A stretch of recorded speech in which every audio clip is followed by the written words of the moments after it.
By the power of Neverland. I have a podcast. The last speaker of tonight is Tom Nabbe. He's a member of Club 55, Yes. but on a technicality. Yes. So he'll get into that in detail. He's got a fantastic presentation to share, so relax. It's probably half an hour or so. Yeah. So Tom Nabbe, everybody. It's over.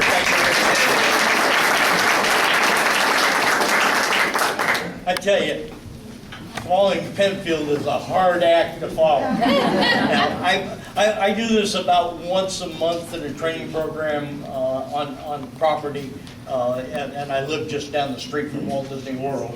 And then about every 6 months or so, College of Hospitality group that's doing management training group, I go do the same presentation for them, and then anybody else that wants it, I do it, and then for Disneyland fan club, I've done several presentations for them. So this is it. It's my dog and pony show. So I'm gonna probably sit down. If you can't hear me, just give me a little high sign, and I'll pick up the volume along that line.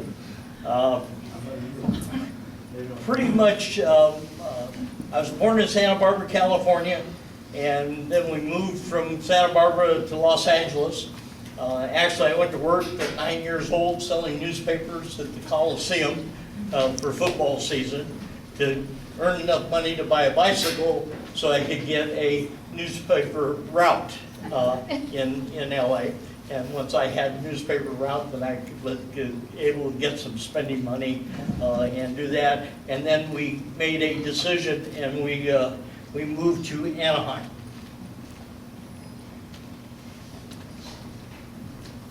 I'm looking for the. There we are. And we moved to Anaheim in 1954, in December of 1954. And that's just right after Disneyland was on TV on Wednesday evenings. And my mother was a starlet wannabe. And we used to go up to all the premiere openings in Hollywood, and she was that lady that's standing behind the barrier with the autograph book, wanting to get the celebrity signatures and that type of thing. And she'd been watching Walt talk about building Disneyland in Anaheim. And my stepfather was eligible on the GI Bill. And so she went down to Anaheim and found a great house in Anaheim that they could buy on the GI Bill. And so we moved from LA to Anaheim in that time. And that's what Walt looked like in there, showing off Disneyland on the TV show. Actually, she would take us to all the TV shows that she could get into. If she couldn't be a starlet, one of her kids was going to be a starlet somewhere along the line. So she had a goal in life, and it was sort of neat. This is the Harbor Gate at Disneyland. And when we got to Anaheim, it was a rural area, and you had to have a car in order to have a newspaper route. I wasn't old enough. I was only 12 years old, so I couldn't go out and drive a car. In turn, but I could get a Sunday paper route. And the Sunday newspapers back that time were about 4 or 5 times bigger than what the Sunday paper is today. And I had a little wagon on the back of my bicycle, and could go up, and I'd deliver my customers, 25 so customers, and then I'd take any extra papers that my manager had, and I'd go over to what they call the Harbor Gate. I don't think the Harbor Gate ever had a gate on the Harbor Gate. It was right off the Harbor Boulevard. And Disneyland was working 3 shifts, construction, so I'd get there early on Sunday morning with the Sunday newspapers and sell to all the construction workers that were going home. And I had the opportunity to meet a gentleman by the name of Ray Almond. And Joe and Ray Almond had, as Bob had said earlier, is one of the lessees. And they're in the Castle newspaper office on Main Street. And what they were going to do is have a newspaper. It was called the Disneyland News. It was going to be a monthly publication, and it told all about the history of Disneyland, told about the current events at Disneyland, and told about future events that were going to happen at Disneyland, and it was sold for 10 cents a copy. And Joe basically said, when Disneyland opens up, you go over and see me in the morning, around 7 o'clock in the morning, and you can sell newspapers for me. And I thought that was a pretty good deal. So in turn, waiting for Disneyland to open up, and we continued to sell papers on Sunday mornings, and then they were building an overpass of the Santa Ana Freeway, so Harvard Boulevard could go over the top of the freeway, and you could get up on top and you could look down into and see Fantasyland being constructed, parts of Main Street and some parts of Tomorrowland, until they started building the berm. Then they built the berm, and that sort of cut off a little bit of the view, and then they started to landscape the berm, and you could see even less and less of what was being built inside the park. I remember one time chasing the TWA rocket down Harvard Boulevard. It was on a flatbed truck, and we were chasing it down around our bicycles and watched it go into Harbor Gate. And we all went back up to the top of the overpass because we were going to watch them stand that rocket up. Well, that didn't happen until a few days later, but we finally saw the rocket get stood up. On July 17th, 1955, all the celebrities were coming to Disneyland's press opening. And so guess where my mother was? And she drug us along, and she was out there getting autographs, and I was trying down here by the Harbor Gate to sneak a preview of the Utopia cars. The Skyway station was above, and then the repair garage for the Utopia was right below it. And I wanted to drive one of those Utopia cars. And they had about a half dozen Utopia cars that were done up in black and white, like the California Highway Patrol. And at that time frame, Highway Patrol was a very popular TV show that was on television with Roderick Crawford. Okay, so I wanted to drive one of them Highway Patrol cars. And so my mother approached Danny Thomas and asked him for an autograph. He very cordially complied. And he said, and he leaned over and he said, have you been inside? And she said, oh, no, we weren't invited. And he says, oh, I have a couple extra tickets. Wow. And so he gave my mother 2 tickets, and she found me trying to sneak a look at the ticket. And she says, come on, we can get inside so we can go in the park. So this is my ticket. And if you look at any of these tickets, there are no numbers on the ticket whatsoever. Okay, so if anybody asks you, Tom Nabbe has ticket number 1. And then below, I think Bob mentioned, these are the service awards pin.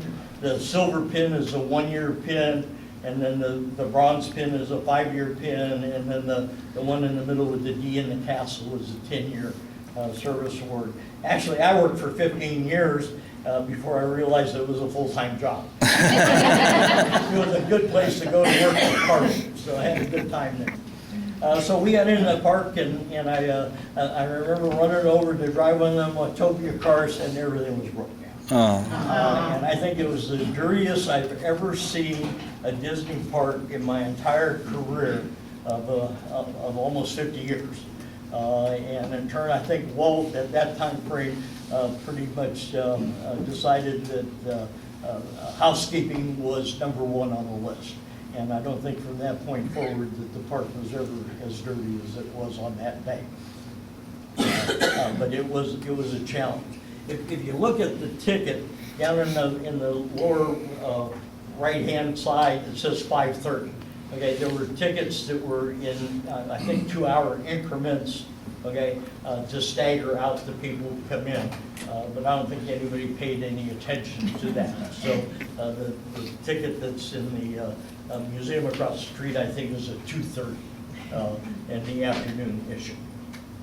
Okay, so the next day, My next door neighbor and I went over and we stood in line with all those people and went to the actual opening of the park on July 18th.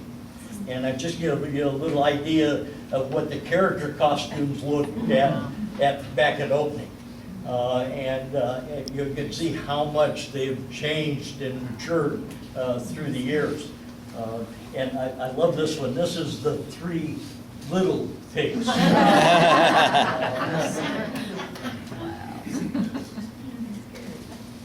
Okay, that's that October. I was absolutely needed to get in there.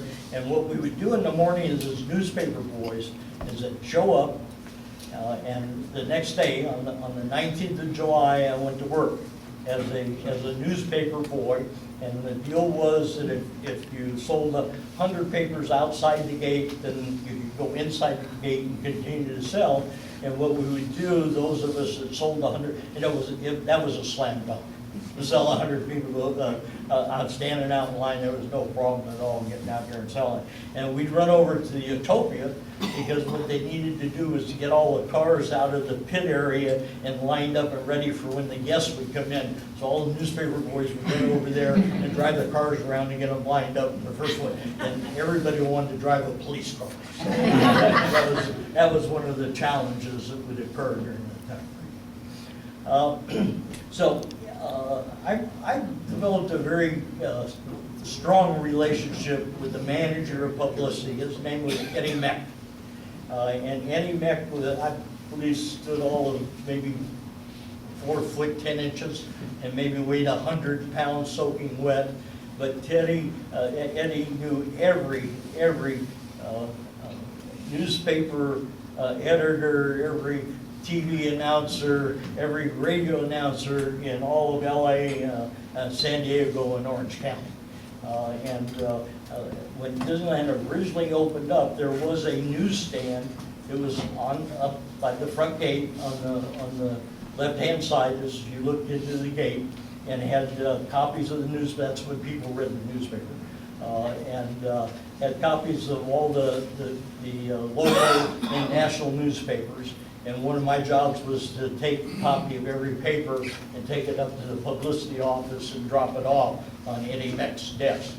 And so anytime he wanted a publicity shot, he'd go, "Hey, go get that red-headed kid, that Tom kid, we need him in this shot." And that's how I ended up with this one. And I think most of you know who the characters are, at least one for sure. That's Jerry Lewis and Milton Berle. And that's August 5th of 1955 is when that picture was taken.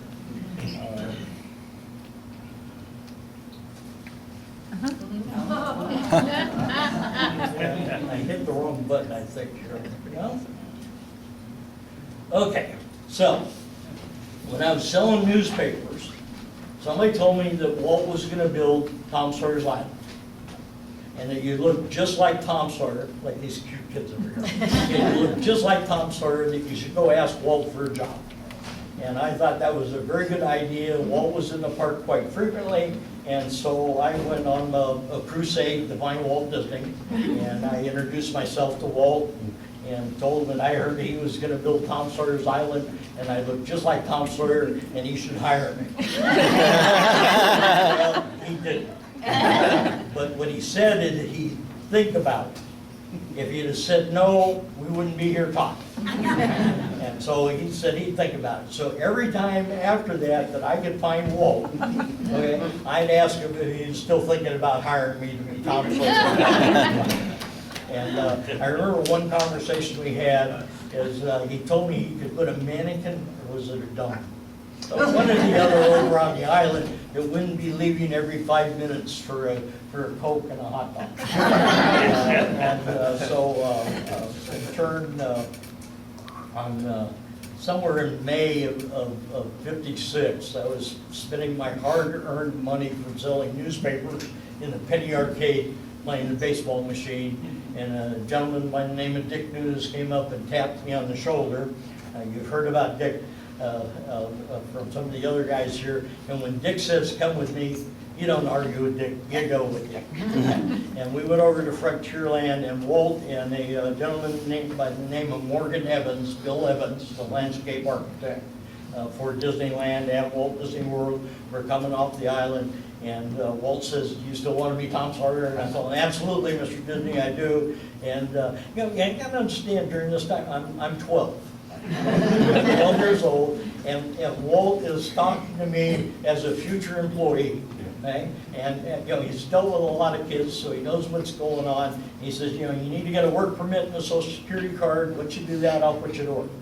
And well, getting a social security card wasn't any problem. Just went to the office in Santa Ana and filled out the form, got a social security card. Now, the work permit was a little bit more of a challenge. I had to go to school and get a form, and get the form, take it to the employment office and get it filled out. So I went into the employment office, I handed the lady across the desk the form, and I said, "I need to have this filled out. You know, Walt Disney hired me to be Tom Sawyer." And she gave me one of these. "Oh, yeah." So she went in and talked to the manager of employment, who was Chuck Whalen. She said, "Hey, I got this kid out here, says Walt Disney hired him to be Tom Sawyer, and Dick Nunes knows all about it." And this side of the story I hear from Dick is that Chuck called Dick and said, "Hey, you know, I got this kid over here. You know, we don't hire kids." And he says, "I got this kid over here that said Walt hired him to be Tom Sawyer." And Dick sort of took a long breath, and he said, "Well, I'll tell you what, Chuck, Walt did hire him, so let your conscience be your guide." All my paperwork got filled out, and on July 18th, 1956, I went to work as Tom Sawyer. If you look up there, you can see that my start rate was 75 cents an hour. That was what minimum wage was in 1956. Anytime minimum wage went up, I got a raise. That's the deal. And when I retired in '03, per hour, that's about what I was making. But in turn, if you look at the bottom, there's some rules in there. I can't work after 10 o'clock on a school night, and I can't start before 6 o'clock in the morning, and all sorts of stuff. And I started out as a guest aide working for Tommy Walker. And that only lasted a few months because they didn't know what the hell to do with me. And so they moved me over to operations, and I ended up working for Dick Nunes. Okay, so along with being Tom Sawyer now, you know, what did Tom Sawyer do? Well, we had stocked the rivers of America with bluegill, catfish, and sunperch. And we had fishing poles and fishing piers across from the Mark Twain landing, and had 25 fishing poles on each pier, and they were cane pole with a cork and a sinker and a hook.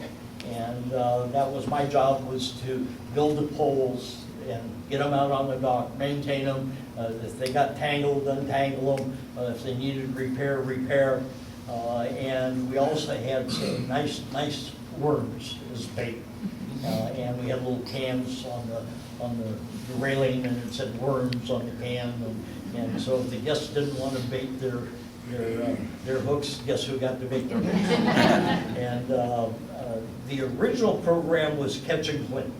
Okay, so if the guests really wanted to keep the fish, I had a little area set up where I could go clean the fish and put it in a plastic bag. Well, dead fish started showing up in places that you didn't want to in the middle of summer at Disneyland. So we, I think it was less than a month. We went from a catch and clean to a catch and release. He barbed all the hooks.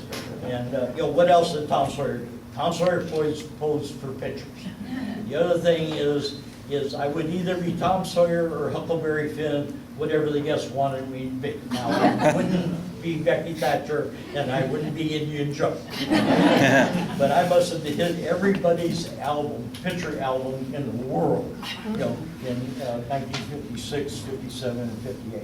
I worked all through junior high school and all through high school. Now, Sully and Bob had just graduated from high school, went to work at Disneyland. Well, I had just graduated from elementary school, went to work at Disneyland. When I turned 18, well, when I turned 17, they didn't really know what to do with me. And as you can see, this one's out of Saturday evening, out of Parade magazine. And that's after all them damn hot dogs and Cokes. Yeah, I thinned down a little bit in this one. This one's out of the Saturday Evening Post, July 28, 1958. And I was about 15 in this picture. And I remember Walt sitting on the railing looking at me, and he says, you know, Tom, I do this all the time, just sort of smile. It was sort of neat. The article in the Saturday Evening Post was sort of neat when my son was doing school projects. This is back, if I say microfiche, does everybody remember microfiche? Yeah, that the Saturday Evening Post was in the library on microfiche, so I could show my son, I'm in the library. It's a neat deal. Walt would come over to the island quite frequently, and he was getting ready to do a major rehab on the island. He came over and asked one time, what did the island need? And I basically told Walt that it needed a treehouse and an escape from Fort Willards. And so I'm going to take credit for those two. You know, Walt's, Tom Sawyer's Island, I think, was one of Walt's special projects. You know, it goes back and relates to his time here and in Hannibal and in Missouri, and I think him and Roy played around the river and enjoyed that. I think the other advantage I had is being a newspaper boy. Walt was a newspaper boy, so I think I had the shoe in the door a little bit there. One of the conditions of hire, though, is I had to bring in my report card, and I had to maintain a C average. So if I didn't maintain the C average, his instructions to Dick was fire the kid. So you know, that was one of those goals, and I would bring my card in. In the first year or so, I think Walt saw the card. I think after that, I think Dick saw the card and told Walt, yeah, he's still getting through school. So it was clicking along pretty well. Okay, so I finally got old enough, and they held a contest to replace me. And a kid by the name of Keith Murdoch won the contest, and he was Tom Sawyer for another 2-3 years after I left being Tom Sawyer, and then after that didn't have a Tom Sawyer again at Disneyland, and pretty much stopped the fish in the rivers of America also during that. Okay, so I turned 18. You have to be 18 to be a ride operator at Disneyland. So in turn, I had to operate every ride and attraction at Disneyland. The two high-powered attractions, manpower-wise, was the Jungle Cruise and the submarines. Okay, so you knew as a male operator that you were going to either work the Jungle Cruise or you were going to work submarines, because you were low man on the totem pole, and all the guys that were up on the top of the totem pole took all the easy jobs. Right, Sully? Yep. Okay, if you look right in the middle of the bay, those are live mermaids. In the 60s, there were live mermaids in the submarine lagoon. Every once in a while, a sailor would come over and want to swim over and join the mermaids. Some of the shots, the one thing here is the castle at Disneyland, is you got to get all the way down to Coke Corner before you can see the castle at Disneyland. Okay? You know, at Walt Disney World, you can see the castle from across the lagoon as you're getting ready to board the monorail or the ferries. But I love Disneyland. That Harbor Gate, if you look at this slide, there's a stand right there. It's called the Space Bar, where the Harbor Gate's right behind that, just to relate to it. I thought I'd show some of the old shots of U-liner, and then the Phantom boats used to be in the Panasonic area. Actually had Conestoga wagons and stagecoach and mules during that time frame, and Knott's Berry Farm had a real bad accident with a stagecoach, and right after that, We no longer had Conestoga wagons and stagecoaches, but we kept the mules for years. Before Disneyland opened up, I had the opportunity to be inside the park because we would go over and ride the mules and break the mules in before the park opened. So that was all the kids in Anaheim went to the pony farm and rolled the mules around in Frontierland. This is one of the most favorite attractions. I love this attraction, the flying saucers. The problem with the flying saucers, it was down more than it was up. Yeah. Okay, it broke down all the time. And what you have is there's valves there, and the back pressure of the saucer opens the valve and lifts it up. Okay, so if you weighed about 180 pounds, it was just about the right weight for the saucer. So between 150, 180 pounds, you could get around quite well. If you're under 100 pounds, we would sometimes have to put 2 kids in a saucer to get enough weight to hold it down. If not, then we just sit there and oscillate and balance it down. Okay, if you weighed over 200 pounds, you didn't go anywhere. So it went along the line, but it was great. And what you look at is there's this boom right up here would sweep over and sweep the saucers back in, and we'd walk up and down the boom with push sticks and push the flying saucers around. And if you can see over on the far side, there's a group of people that this boom's going in this direction, and it sweep those saucers back. And then as soon as they get in, then the other saucers get elevated, and then they go out and do their thing.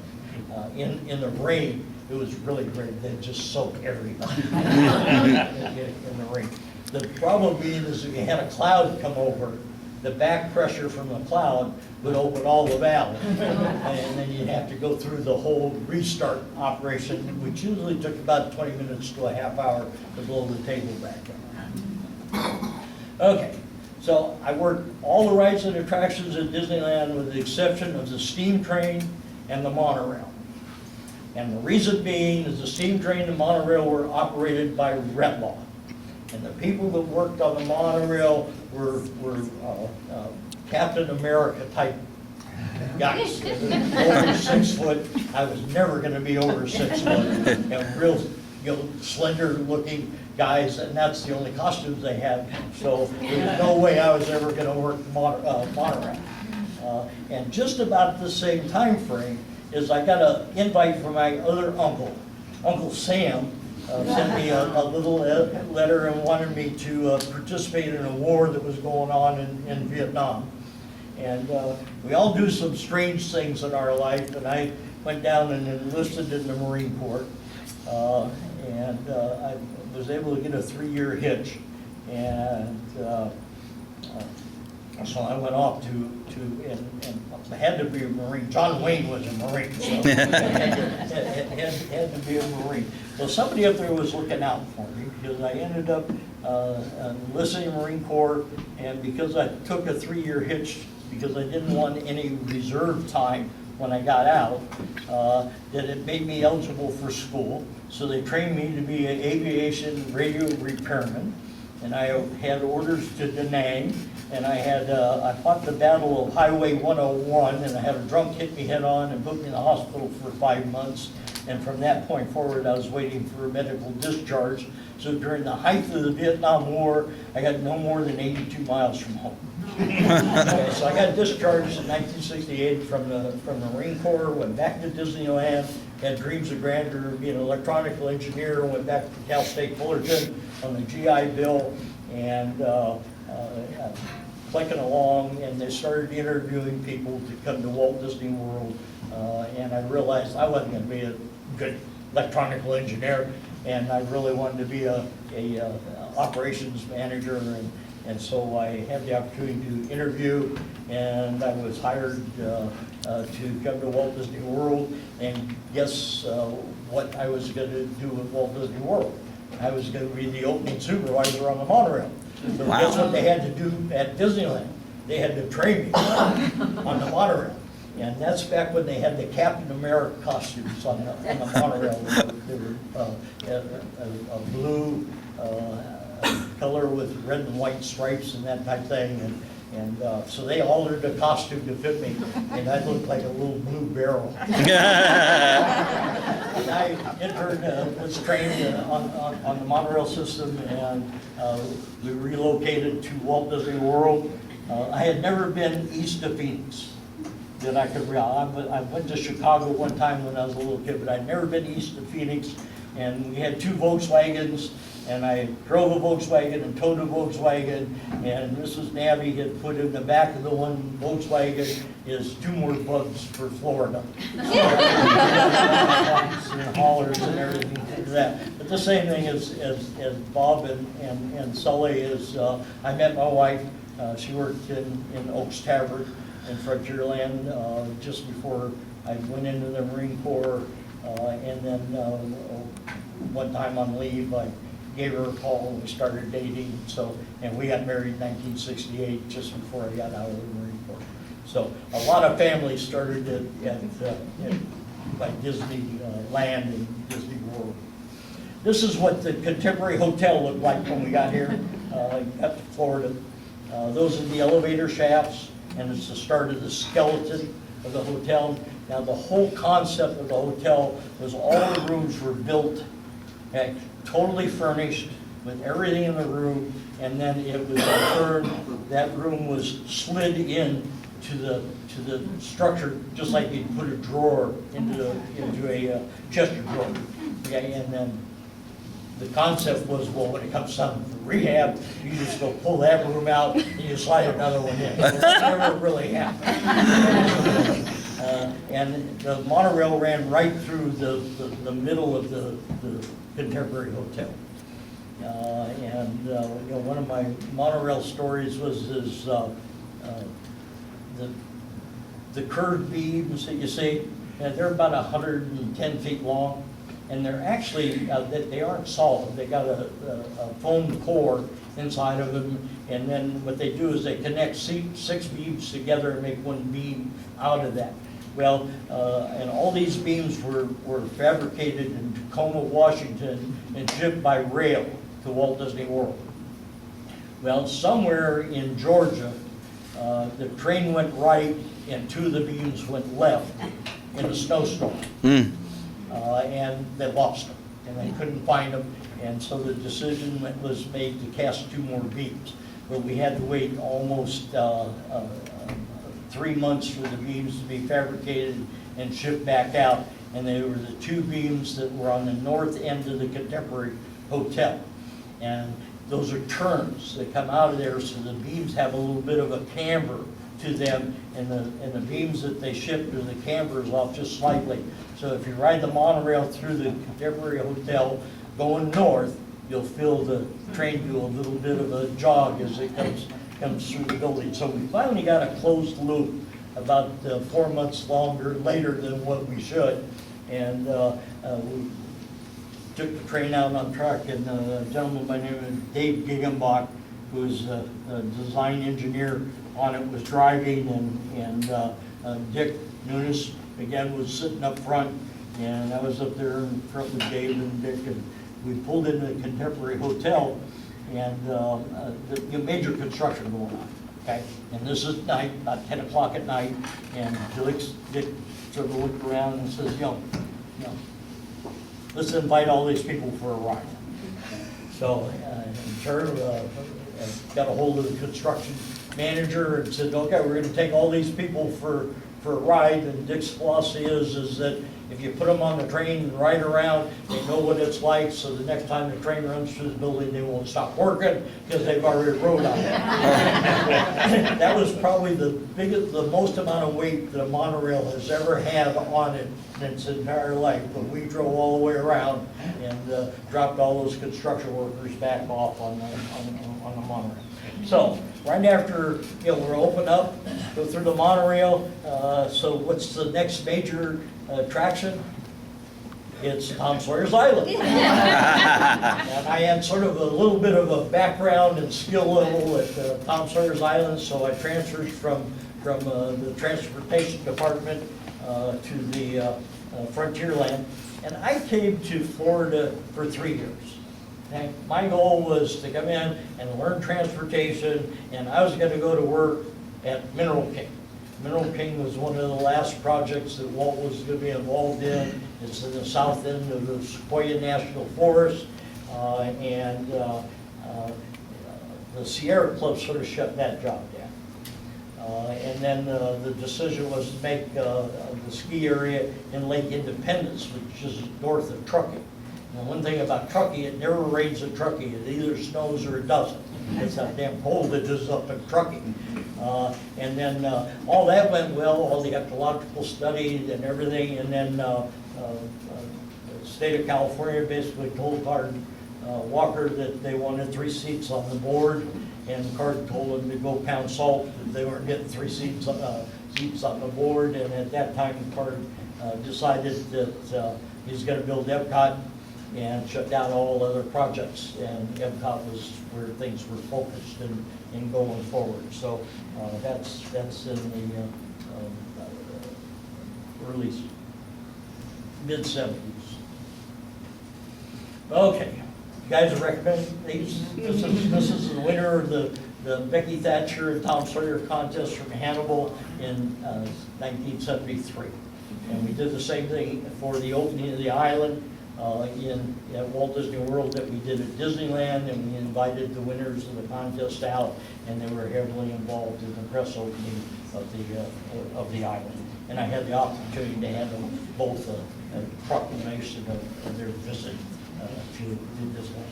Well, I sort of got tagged as a nuts and bolts guy. So as soon as we finished up with the Tom Sawyer's Island and the Richard Irvine, there was another major project they were going to redo Tomorrowland. Actually expand Tomorrowland. There wasn't a whole lot of Tomorrowland when Walt Disney World opened in 1971. So we built the Wedway, we built the Starjets. That was taking the Astrojets off of ground level and raising it up to the top of the 3rd floor, and everybody wanted to ride it once they got up there. GE Carousel of Progress and Space Mountain. Okay, so that was sort of neat. So got to go in that, and part of it was to oversee the construction, operational input from that, and then to train all the employees to operate the new attractions when they open. This is the building of Space Mountain. What you see is it's a scaffolding, and then it looks like a 4-legged stool. And then if you look down, about halfway down in the slide, there's a ring that goes around. Again, there's 73 panels that connect to that outer ring, so that's what makes the mountain. And the ceiling panels were actually to be cast in Tampa, Florida, but they dropped the first one off a truck. Yep, as we said earlier, we do make mistakes somewhere along the line. So in turn, the decision was to cast all the roof panels on property so we didn't have to truck them in from Tampa. So that's what it looked like after all the scaffolding came down and then those roof panels go into place. Space Mountain was great.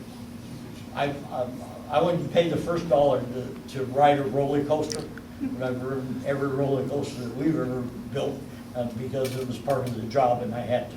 And, I tell you, riding Space Mountain in the dark is a real thrill. Okay, so once we finished up Tomorrowland, and that was in 1975, when Walt Disney World was first built, all the art directors had come out and went to Silver Springs. And Silver Springs just was, the water was just absolutely clear and immaculate and that type of thing. So the decision was to pump the water out of the aquifer into 20,000 leagues. And then from 20,000 leagues, it went into the moat. From the moat, it went into the Jungle Cruise. From the Jungle Cruise, it went into the Rivers of America. From the Rivers of America, it went into the Seven Seas Lagoon. Okay, well, what happened was there wasn't 20 million gallons of water going through that every day, and then it started to get an algae problem. So the decision was to enclose 20,000 leads, filter it, and chlorinate it.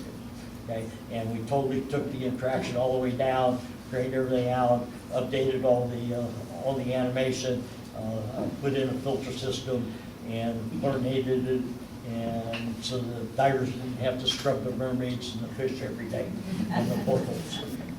So finished that up, and somehow somebody decided to promote me, so and we decided we were going to build Big Thunder in Frontierland Liberty Square, and so I went to Big Thunder. Now the decision on Big Thunder was that Disneyland built Big Thunder first. All right, so I had the opportunity there to go out to Disneyland, train on Big Thunder as we were building Big Thunder at Walt Disney World. So we got that going, and then all of a sudden I got a call from a gentleman by the name of Norm Burgess, who worked for Sullivan, and I had the opportunity to interview to go do work for PICO. PICO is an acronym for Project Installation Coordination Office. And it was pretty much put together by a gentleman by the name of Orlando Ferrani. And he put that together when they built the New York World's Fair. And what the deal was is you'd take people out of the operating side, they'd be involved in the construction.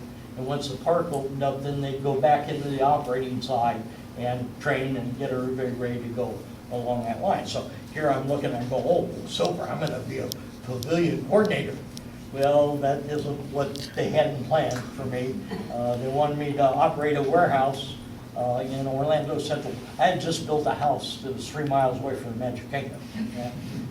And so I ended up with a job that was 20 miles away in Orlando Central Park. But in turn, anything that we manufactured or bought for show installation that required warehousing went into my facility. A little over $400 million worth of material. Okay? And the problem with it is a lot of it was one of a kind. And so you couldn't lose anything. And we developed a item tracking system, and we tracked each of those items along the line. Yeah, everybody's got to have Mickey. This is Spaceship Earth, and when you look at Spaceship Earth, there's a big helix. And what happened was that it was running behind schedule, and they needed to get the outside skin on it. And so we had to load all the show set pieces into it, had to take it all the way up to the top, okay, stage them in reverse installation, and then close up Spaceship Earth. This is, back in, 82, second phase, pretty much wrapped up the end of 82, early 80, and this is during the Green Meal time, the takeover. This is when Michael Eisner and Frank Wells came on board, and unfortunately it was one of those times that you never knew whether you had a job or not the next morning, because things were just going in every direction. The stock was dropping quite fast. I would say a few people probably lost several Cadillacs every day. The stock was dropping. So at this point, I had the opportunity to change careers. I really liked what I did in the warehouse operation, and so I had the opportunity to change careers from the rides and attraction side of the business into the support side of the business. And so I was made manager of distribution services for Walt Disney World. When I went into that, it was all the general supplies, it was all the merchandise, and it eventually grew into all the food and project storage for the property.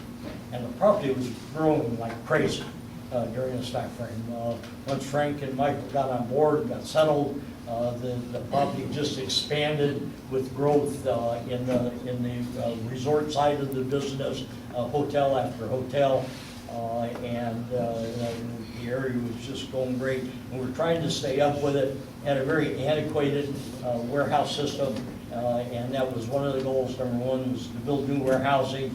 The second goal was to put in a warehouse management system. Had a little bit of problems in that.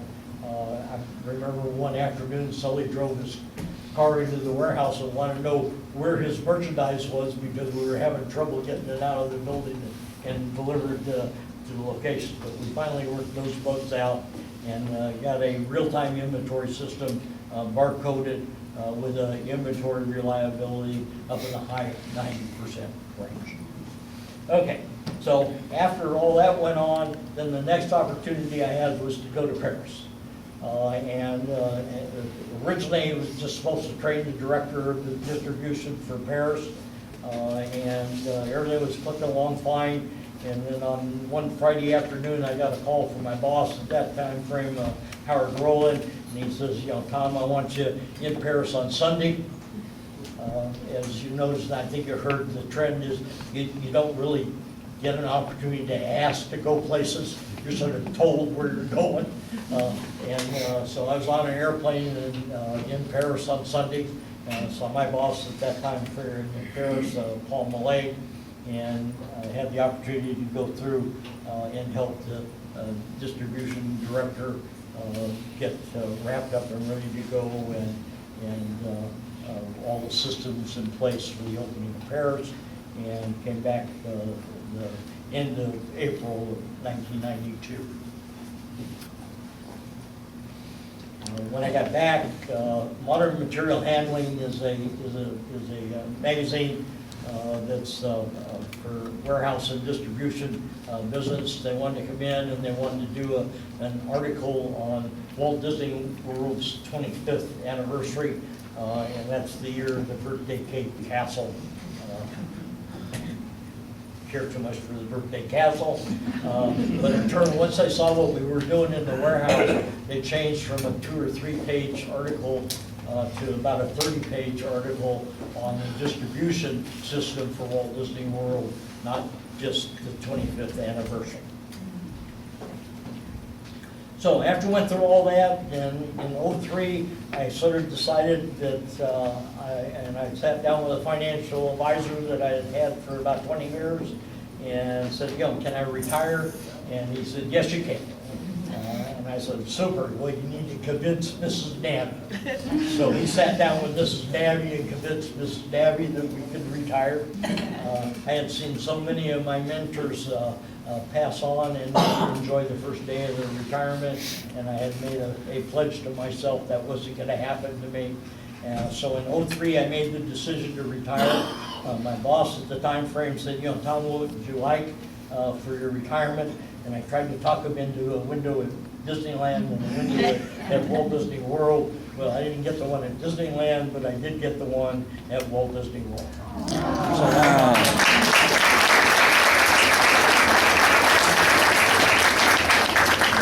Thank God, got goosebumps. But if you're there, I'm above the cinema on the right-hand side. Okay. And it's Sawyer Fence Painting Company, proprietor Tom Nabbe, Lake Buena Vista, and Disneyland, Anaheim. So I did get at least Disneyland and Anaheim on my window. I didn't get a window there, but you know. This is my Disney family. My wife worked in Oaks Tavern, I think, as I said earlier. And when we came to Florida, she decided she wanted to be a mother. I was born in Santa Barbara. My wife was born in Port Arthur, Texas, same place Janis Joplin was born, and my son was born in Winter Park, Florida. So we cover the whole country. And all three of us have worked at Disney parks. My son followed my warehouse career, and so he works for a warehouse operation just outside of Indianapolis as a systems senior manager, and for e-commerce. So everything that you mail order, that type thing, comes out of that facility. And they support Ann Taylor, Lane Bryant, Justice, and several other retail operations. Okay.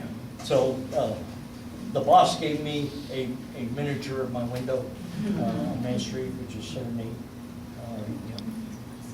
And they had a presentation on Main Street, and the mayor of Main Street was there and enjoyed that. So I had always made a goal to be at Disneyland on July 17th of every 5th anniversary. Okay? Now, a couple times the mouse sent us out, okay, which was sort of nice. But most of the trips have been on Nabbe's dollar. So and so we were out for the 50th anniversary, and we were at the alumni dinner. And a gentleman by the name of Jim Cora says, "Well, Tom, I'll see you in September." And I'm going, "No, it's July. I'm not coming back out here for another 5 years."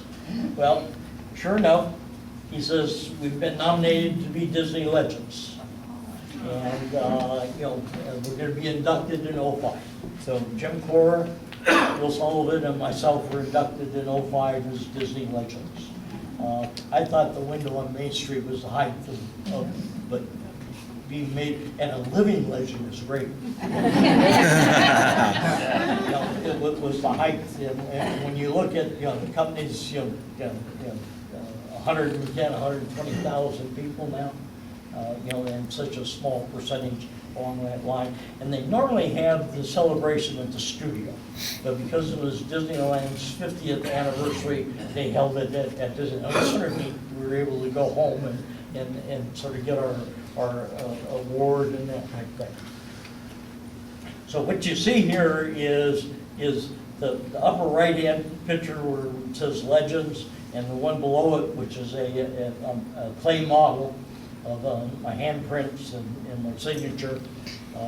And then 5 years later, I was able to go to the Legends Plaza at the studio, and I went to archives and borrowed a Legend statue from them and had a picture taken with my plaque. So this is at the 55th anniversary of Disneyland.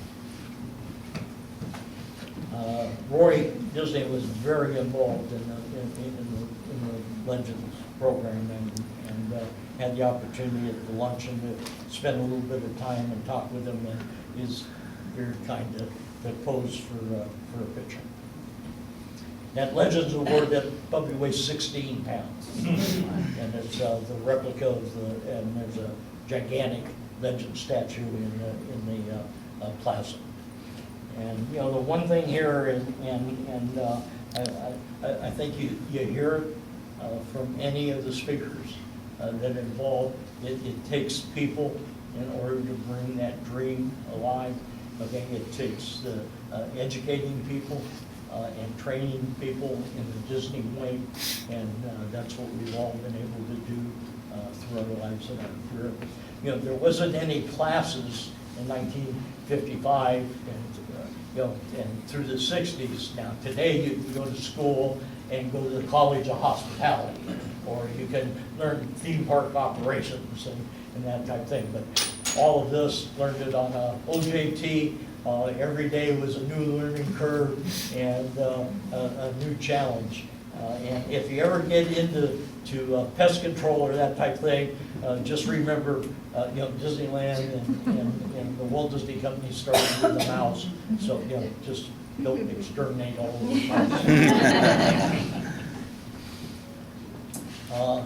Now, every time I do this, somebody says, "Well, you should write a book."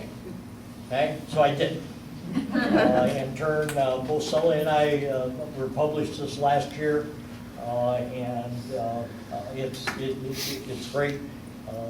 I can fill in all the gaps and that type of thing, but if you have the opportunity, you can go to my website and pick it up, or Amazon.com, and you can see either Sully or my book on Amazon.com. Well, thank you very much. I hope I didn't put everybody to sleep.